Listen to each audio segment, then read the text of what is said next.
तक नहीं है और जिस तरह से एकदम से एनटीपीसी ने भी ऐसा उम्मीद थी, जितने भी अब तक एग्जाम हुए, जो 24 में भर्ती आई, सबका कम से कम 40 दिन 45 दिन पहले बता दिया था, लेकिन एक इतना तगड़ा शॉट दिया है बच्चों को कि 20 दिन पहले ही एग्जैक्टली आज से सिर्फ 20 दिन एग्जाम होने में, यानी 5 जून से आपका एग्जाम ऑफिशियल एकदम धमाका कर दिया है रेलवे ने। और बच्चे जो बिल्कुल सुस्त बैठे थे एनटीपीसी की डेट कब आएगी, भाई आपको हमेशा हम लोग आगाह करने ही आए हैं कि मेरे भाई 40 दिन पहले ही पता चलेगा, आप अपनी तैयारी में लगे रहो, लेकिन 40 का भी कोई रूल नहीं था। आज रेलवे ने साबित कर दिया कोई रूल नहीं है, हम तो चाहे 10 दिन पहले देंगे या 20 दिन पहले देंगे, ये हमारी मर्जी है। अब उससे रोने धोने से कुछ नहीं होगा। बात यह है कि 20 दिन में अब कैसे अपने आप को तैयार करें, ये 20 दिन कैसे बेस्ट यूटिलाइजेशन करें, मैं उस पर चर्चा करने आया हूं। बाकी चीजों पर बहुत बहुत बात करने का फायदा नहीं है कि रेलवे ने गलत किया या सही किया। अब उन बच्चों को भी थोड़ी सी दिक्कत हो रही होगी जो अंडर ग्रेजुएट लेवल वाले हैं, और प्लस जो बच्चे जो उस एग्जाम के लिए हैं, ग्रुप डी एग्जाम के लिए हैं, तो दोनों ही बच्चे परेशान हो रहे होंगे। बहुत सारे बच्चों को उम्मीद थी कि पहले अंडर ग्रेजुएट लेवल का लिया जाएगा, अंडर ग्रेजुएट लेवल के एग्जाम पहले लिया जाएगा क्योंकि उसके फॉर्म पहले भरे गए थे, पर ऐसा नहीं हुआ। ग्रेजुएट लेवल का एग्जाम पहले हो रहा है, ये रहा ऑफिशियल नोटिस। अब आप इसको पढ़ सकते हैं। जी हाँ, NTPC category graduate level CBT जो आपका 1 है वो होने वाला है 5 जून से 23 जून तक एग्जाम चलेगा। मात्र 15 दिन में इन 62 लाख बच्चों का एग्जाम करा देना अपने आप में बड़ी बात है। ये 62 लाख छोड़ो, 63 लाख है ग्रेजुएट कैटेगरी के, तो अंडर ग्रेजुएट लेवल है 63 लाख, तो 58 लाख है। ये 58 लाख, ये आरटीआई का ही जवाब है कि 58 लाख बच्चे ग्रेजुएट लेवल कैटेगरी में है।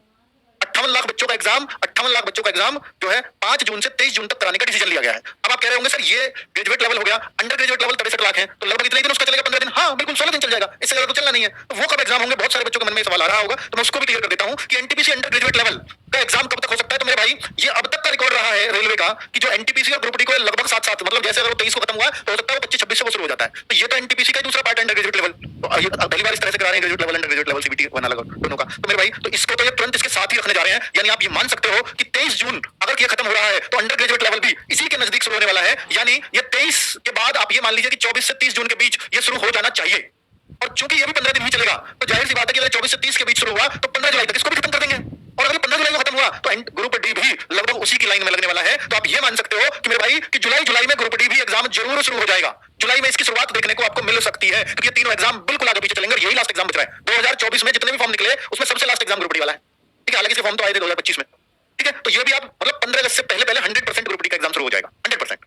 आप ऐसा सीधा मान सकते हो। तो दूसरी बात है, अब 20 दिन में कैसे तैयारी हो, मतलब ये जो भी मैं 15 अगस्त के या जुलाई के फैक्ट्स बता रहा हूं उसको तर्क के आधार पर बात कर रहा हूं, ऐसा नहीं क्योंकि इन सबको रेलवे साथ साथ चलाता है। एनटीपीसी ग्रुप डी को पिछला रिकॉर्ड देखें, कोई भी दिखे। हालांकि बीच में आप कहोगे सर नहीं 2022 में हुआ था ग्रुप डी, तो 2019 वाली भर्ती में, ऐसा तो नहीं है। तो मेरे भाई वो एग्जाम डेट आप देखो कि वो बार-बार कैंसिलेशन हुआ, उसका कोरोना रही हो या कुछ भी रही हो, वरना जो पहले एग्जाम डेट आई थी वो सब लगातार आई हुई थी।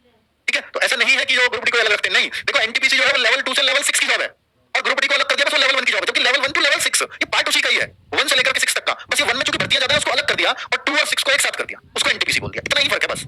ठीक है, चलो तो mock test and mini mock test इसके बारे में भी बात करूंगा ही। करंट अफेयर्स से बच्चे बहुत ज्यादा परेशान होंगे, तो मेरे भाई करंट अफेयर्स की आपके लिए स्पेशली 15-20 दिन बचे हुए हैं, इन पे स्पेशल टॉपिक्स को रख करके करंट अफेयर्स की क्लास आपके लिए डेडिकेटेडली चल जाएगी।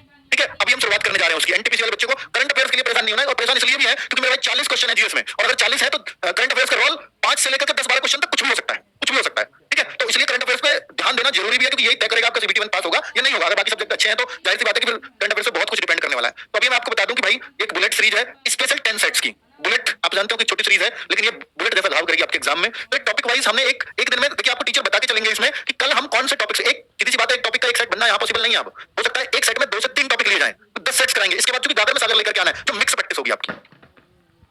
दुनिया के सबसे